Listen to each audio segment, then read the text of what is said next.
melanjutkan merenungkan kelakuan dan perbuatan Yakub sebagai bapa patriark, namun masih sering bersifat kedagingan dan harus disucikan. Judul renungan hari ini menjawab pertanyaan itu, yaitu takut terhadap dosa. Coba konsentrasi memberi makan jiwa kita yang lapar. Anak-anak yang dikasih Tuhan, apa kabar semuanya? Saya senang sekali boleh berjumpa kembali dengan kamu dalam acara kita berpetualang dalam kerajaan Allah.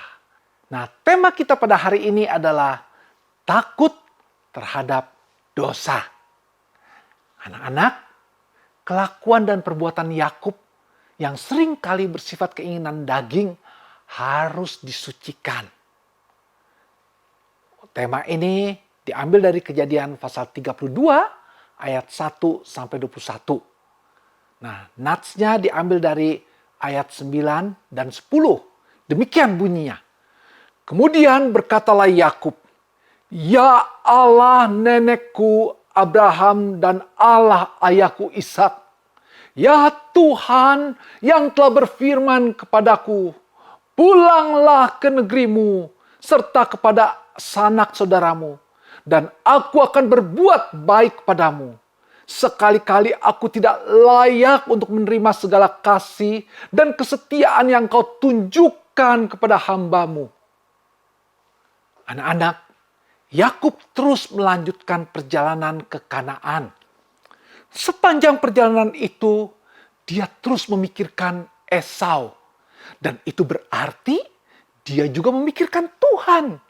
Karena rasa takutnya terhadap Esau menunjukkan rasa takutnya akibat dosa yang pernah dia perbuat. Dia telah berbuat curang terhadap saudaranya itu.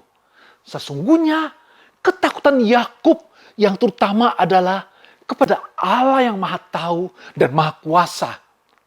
Sementara memikirkan semuanya itu, tampaklah kepada Yakub malaikat-malaikat.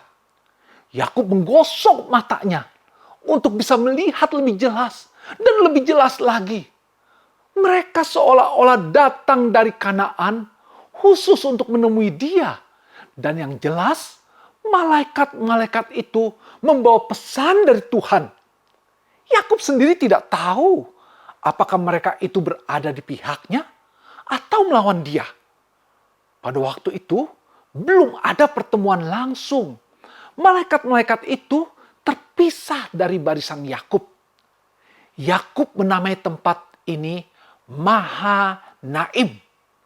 Yakub berusaha mengatasi rasa takutnya terhadap Esau dengan mengirim hambanya untuk membawa pesan kepada kakaknya yang tinggal di tanah Seir, di daerah Edom, di sebelah selatan tanah Kanaan.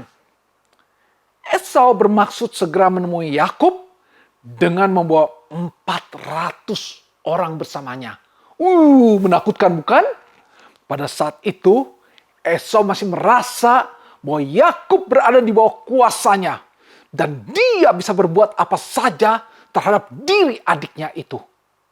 Namun, tampaknya kemarahan dari waktu yang lalu sudah surut.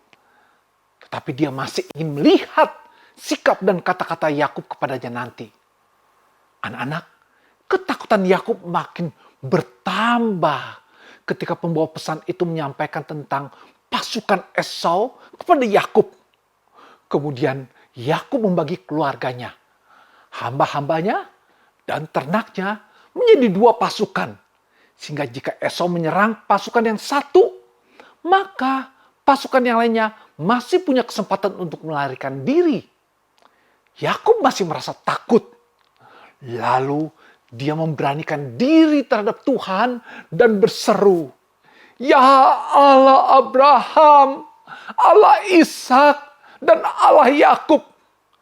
Demikian dia mulai menyapa Tuhan dan mengakui segala dosanya. Memang sudah seharusnya Yakub sadar bahwa dosa yang dia perbuat terhadap Esau sebenarnya adalah dosa terhadap siapa? Tuhan sendiri.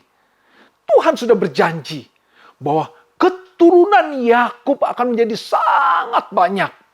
sampai tak terhitung banyaknya. Tetapi bagaimana dengan fakta yang sedang dia hadapi? Bukankah akan terjadi malah sebaliknya?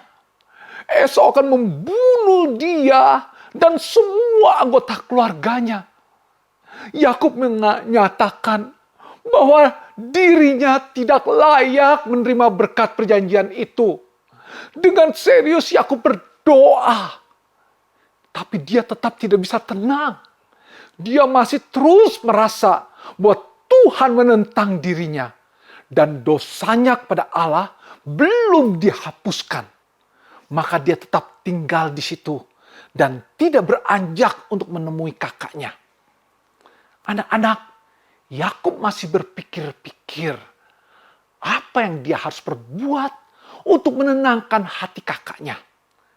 Karena itu dia mengirim hambanya berangkat lebih dulu. Dengan membawa hadiah-hadiah yang terbaik untuk kakaknya. Tentu saja hadiah itu berupa ternak yang merupakan kekayaan orang pada masa itu. Yakub berharap agar hadiah yang banyak dapat meredahkan kemarahan kakaknya atas kecurangan dan penipuan yang pernah dilakukannya. Ketika Yakub memikirkan semua itu, matanya mulai tertuju kepada Tuhan. Bukankah sampai sejauh ini Allah masih terus memberkati dia tanpa melihat dosa-dosanya? Ternyata Allah yang maha bijaksana itu mengizinkan timbul rasa takut dalam diri Yakub terhadap Esau. Nantinya Allah akan berhadapan dengan Yakub muka dengan muka. Menyatakan semua dosa yang telah diperbuat Yakub dan melakukan pemulihan pada dirinya.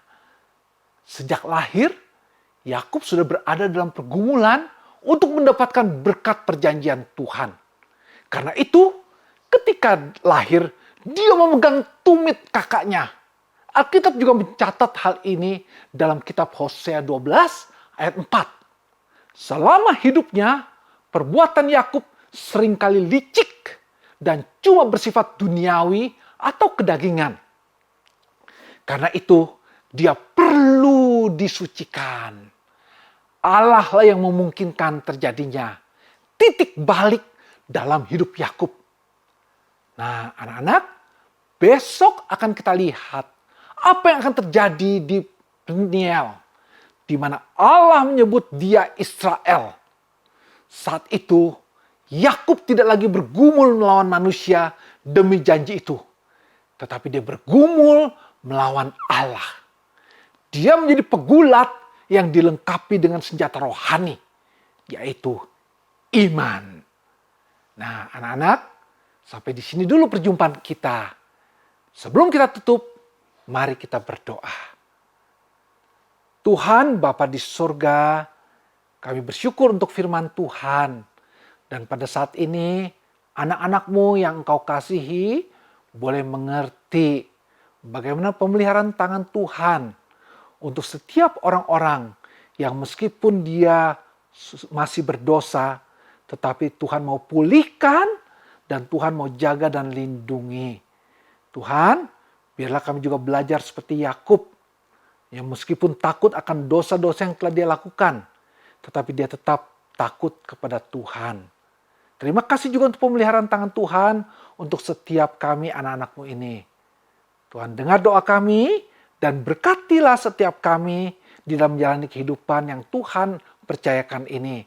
Agar kami boleh menjalaninya dengan penuh sukacita dan nama Tuhan boleh dipermuliakan. Dan hidup kami berkenan bagi Tuhan. Terima kasih Tuhan.